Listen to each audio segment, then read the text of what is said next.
क्या आप कभी यह सोचते हैं कि आपकी प्रार्थनाएं कहीं खो सी जाती हैं, जैसे कोई शून्य में विलीन हो गई आवाज? क्या आपको ऐसा लगता है कि आपने सब कुछ सही किया, हर शब्द में अपने दिल की पुकार डाली, परंतु फिर भी कोई जवाब नहीं मिला? क्यों? जब आपने परमेश्वर से अपने सारे सपने, दर्द और आशाएं साझा की, तो जैसे कुछ अधूरा रह गया हो। यह समय है इस गहरी उलझन को समझने का। हो सकता है आपकी प्रार्थना में वह शक्ति नहीं आ पाई जो उसे अद्भुत और अनसुने तरीके से असरदार बना सके। आज हम उसी शक्ति की बात करेंगे, उन 5 अद्भुत शब्दों की जो आपकी प्रार्थना को जलती हुई मशाल की तरह प्रज्वलित कर देंगे और आपके संदेश को सीधा परमेश्वर के कानों तक पहुंचा देंगे। मैं आपको सुझाव दूंगी कि आप इस संदेश को शांति से सुने, अपने मन को शांत रखें और अपने दिल को पूरी तरह खोलें। अपने कानों में हेडफोन लगाए ताकि हर शब्द और भावना आपके दिल को छू सके। अंत तक सुने, क्योंकि संदेश के अंत में आपके लिए विशेष प्रार्थना भी है जिसे आप मिस नहीं करना चाहेंगे। तो तैयार हो जाइए, क्योंकि यह यात्रा आपकी प्रार्थना को एक नई ऊंचाई पर ले जाने वाली है। आज हम एक गहरी यात्रा पर चलने वाले हैं, जहां हम परमेश्वर के पवित्र नामों और उनमें छुपे हुए रहस्यों के बारे में जानेंगे। ये नाम सिर्फ शब्द नहीं है, बल्कि हर एक नाम में एक विशेष शक्ति, सुरक्षा और शांति है। परमेश्वर की आवाज और उनके शब्द हम सभी को आश्वासन देते हैं, खासकर तब जब हम जीवन में संघर्ष कर रहे होते हैं। आज के इस कठिन दौर में, जब हमारे युवा हर रोज तनाव, असमंजस और विफलता का सामना कर रहे हैं, हमें एक ऐसी आशा चाहिए जो हमारे दिलों को स्थिर कर सके। जब भी हम याहवे का नाम लेते हैं, ये हमें याद दिलाता है कि परमेश्वर सदा हमारे साथ है। जब मूसा ने जलती हुई झाड़ी में परमेश्वर से यह नाम सुना, तब परमेश्वर ने कहा, आई एम हूँ आई एम, अर्थात मैं जो हूँ सो हूँ। ये हमें बताता है कि परमेश्वर स्थायी है। वह हमारे अतीत, वर्तमान और भविष्य में उपस्थित है। पहला शब्द याहवे। याहवे नाम की गहराई में जब हम उतरते हैं, तो ये हमें एक अद्भुत सत्य की ओर ले जाता है। हर सांस में परमेश्वर का नाम बसा हुआ है। उत्पत्ति के अनुसार जब परमेश्वर ने अपनी आत्मा से आदम में प्राण डाला, तब से ही हर सांस में परमेश्वर का नाम बसा हुआ है। इसलिए जब हम सांस लेते हैं, हर सांस में याहवे की पुकार होती है।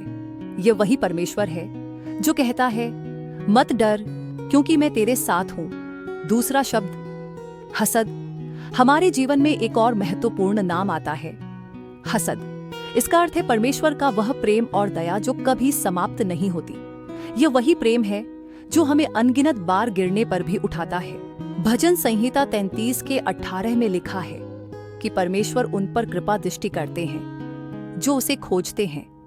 हसद हमें याद दिलाता है कि परमेश्वर का प्रेम हमें हमारे पापों, कमजोरियों और असफलताओं में भी संभालता है। जब हम किसी कठिनाई में होते हैं, जब हमें लगता है कि सब खो गया है, तभी परमेश्वर अपने हसद से हमें थाम लेते हैं। तीसरा शब्द शालोम। अब हम बात करेंगे शालोम की, जिसका अर्थ है शांति। ये वो शांति है जो हमें संसार नहीं दे सकता, जो सिर्फ परमेश्वर दे सकते हैं। यूहन्ना 14 के 27 में परमेश्वर कहते हैं, मैं तुम्हें अपनी शांति देता हूँ। ये शांति हमें आश्वस्त करती है कि चाहे हमारी जिंदगी में कितनी भी कठिनाई क्यों ना आए, परमेश्वर की उपस्थिति हमें स्थिर बनाए रखती है। जब हम अपने संघर्षों में थक जाते हैं, ये शांति हमें विश्राम देती है। ये हमें याद दिलाती है कि परमेश्वर हमारे पक्ष में खड़े हैं और वह हमें कभी छोड़ेंगे नहीं। चौथा शब्द अदोनय। अदोनय का अर्थ है परमेश्वर हमारे प्रभु हैं। ये शब्द हमें परमेश्वर की सर्वोच्चता और उसकी शक्तिशालीता का एहसास दिलाता है। इब्रानियों 12 के 1 से 2 में हमें सिखाया गया है कि परमेश्वर ही हमारे जीवन के निर्माता और पूरा करने वाले हैं। इस शब्द से हमें समझ में आता है कि हमारे सभी प्रयास परमेश्वर के हाथों में हैं। चाहे हम कितनी भी मेहनत करें, उसका अंतिम फल परमेश्वर के ही हाथ में है। यही हमें विश्वास और धैर्य में बने रहने की प्रेरणा देता है। पांचवा शब्द एमानुएल, आखिरी लेकिन अत्यधिक महत्वपूर्ण शब्द है। एमानुएल, जिसका अर्थ है परमेश्वर हमारे साथ है। मत्ती 1:23 में यह नाम हमें याद दिलाता है कि परमेश्वर न केवल दूर से हमारे जीवन को देख रहे हैं, बल्कि वह हमारे साथ हर कदम पर चलते हैं। जब भी जीवन में कठिन समय आता है, जब भी हम अंधकार में खो जाते हैं, इमानुएल नाम हमें यकीन दिलाता है कि हम अकेले नहीं हैं। यह नाम एक आशा की किरण की तरह हमारे जीवन में प्रकाश डालता है। प्रिय मित्रों, इन शब्दों को सिर्फ सुने नहीं, बल्कि इन्हें अपने जीवन का हिस्सा बनाएं। जब हम प्रार्थना में याहवे, हसद, शालोम, अदोनाय और इमानुएल नामों का उच्चारण करते हैं, हम परमेश्वर के पवित्रता और सामर्थ्य को अपने जीवन में आमंत्रित करते हैं। इन नामों के साथ प्रार्थना करने से हमारे अंदर एक अद्भुत आत्मिक शक्ति आती है, जो हमें हर मुश्किल का सामना करने की हिम्मत देती है। अगर आज आप किसी कठिनाई से गुजर रहे हैं, यदि आपके मन में असफलता, डर या निराशा है, तो इन शब्दों का सहारा लें। परमेश्वर का याहवे नाम आपको स्थिरता देगा, हसद नाम आपको प्रेम देगा, शालोम आपको शांति देगा, अदोनाय आपको विश्वास दिलाएगा कि परमेश्वर हमारे प्रभु हैं, और इमानुएल आपको यकीन दिलाएगा कि वह आपके साथ है। आज अपनी प्रार्थना में इन नामों को बुलाएं और देखें कि कैसे आपका जीवन बदलता है, क्योंकि ये नाम केवल नाम नहीं है, ये परमेश्वर की शक्ति का प्रमाण है। आशा करती हूँ इस आत्मिक ज्ञान से आप अपने जीवन की कठिनाइयों का सामना करते हुए और अधिक साहस के साथ आगे बढ़ पाएंगे, इस विश्वास के साथ कि परमेश्वर हर कदम पर आपके साथ हैं। उनके पवित्र नाम आपको आगे की ओर प्रेरित करेंगे। आइए अब हम चमत्कार और चंगाई के लिए परमेश्वर से विनती करेंगे। अगर आप भी अपने जीवन में परमेश्वर की शक्ति का अद्भुत कार्य देखना चाहते हैं, तो मेरे साथ इस प्रार्थना में सम्मिलित हों। आज हम सब यहाँ एकत्रित हुए हैं इमानुएल के नाम में, अदोनाय की उपस्थिति में, याहवे के अनंत प्रेम में और शालोम की शांति के साथ। हर कोई जिसने परमेश्वर से चमत्कार और चंगाई की आकांक्षा की है, वह अपनी आंखें बंद कर इस प्रार्थना में जुड़ जाए। अपने आसपास के हर एक व्यक्ति को याद करें जो किसी न किसी रूप में चमत्कार की आशा कर रहे हैं, और हसद के प्रेम के साथ उन्हें इस प्रार्थना में शामिल करें। चलिए अब हम प्रार्थना करें। प्यारे स्वर्गीय पिता, हम यीशु मसीह के अद्भुत और सामर्थी नाम में आपके सामने आते हैं। जहां 2 या 3 आपके नाम में इकट्ठा होते हैं, वहां आप स्वयं मौजूद होते हैं, और आपसे जो भी मांगा जाए वह हमें अवश्य मिलेगा। यह आपके वचन का सत्य है। मत्ती 18:20 में आपने यह प्रतिज्ञा दी है कि हम जो भी मांगेंगे आप उसे पूरा करेंगे। हे परमेश्वर, आपके साथ कोई दूरी नहीं है। मैं इस प्रार्थना को सुन रहे हर व्यक्ति के लिए प्रार्थना, हे याहवे, आपके पुत्र यीशु मसीह के बलिदान के कारण ही हमें पापों से मुक्ति और शांति मिली है।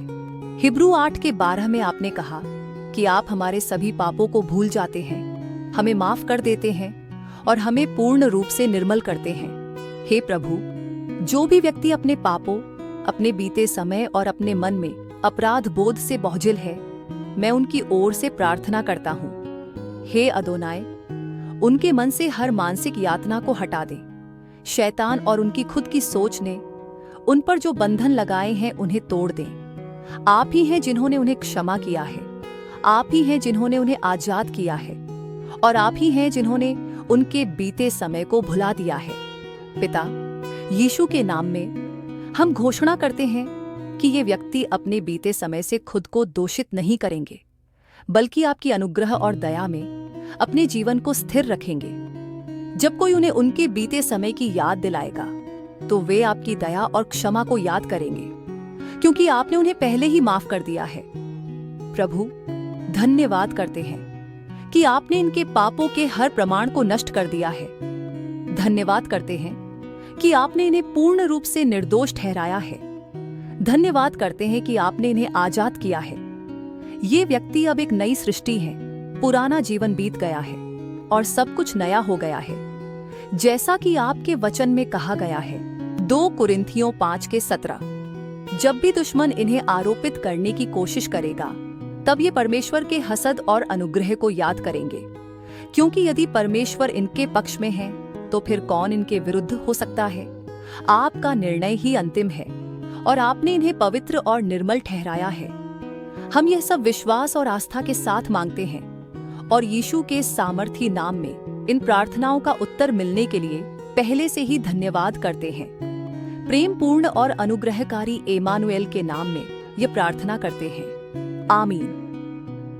तो अब मेरे प्रिय ख्रिस्त विश्वासी भाइयों और बहनों, यदि आज का संदेश आपके दिल को छू गया है, यदि आपने इस बात को महसूस किया है कि आपकी प्रार्थनाओं में परमेश्वर की शक्ति और आशीर्वाद आने वाला है, तो कृपया हमारे चैनल सीक्रेट स्क्रिप्ट सोर्स को सब्सक्राइब जरूर करें। यहाँ हम रोज आपके लिए बाइबल से प्रेरित ऐसे ही संदेश और कहानियां लाते हैं जो आपके विश्वास को मजबूत करेंगी और आपकी आत्मा को शांति देंगी। आप हमारे इस सेवा को धन्यवाद बटन पर क्लिक करके भी समर्थन कर सकते हैं, ताकि हम परमेश्वर के वचनों को और भी लोगों तक पहुंचा सके। साथ ही हमें इंस्टाग्राम और एक्स पर फॉलो करें, जहां पर आपको हर दिन प्रेरणादायक बाइबल से जुड़ी बातें और प्रार्थनाएं मिलेंगी। इन सभी लिंक आपको वीडियो और चैनल के डिस्क्रिप्शन में मिल जाएंगे। परमेश्वर की अनंत कृपा आप पर सदैव बनी रहे। इस यात्रा में अपने प्रियजनों के लिए भी प्रार्थना करें। परमेश्वर आपको आशीर्वादित करे और हर कठिनाई से आपको निकाले। परमेश्वर की कृपा और आशीर्वाद सदैव आपके साथ हो, यही मेरी प्रार्थना है। पिता, पुत्र और पवित्र आत्मा के नाम पर, आमीन। जय यीशु।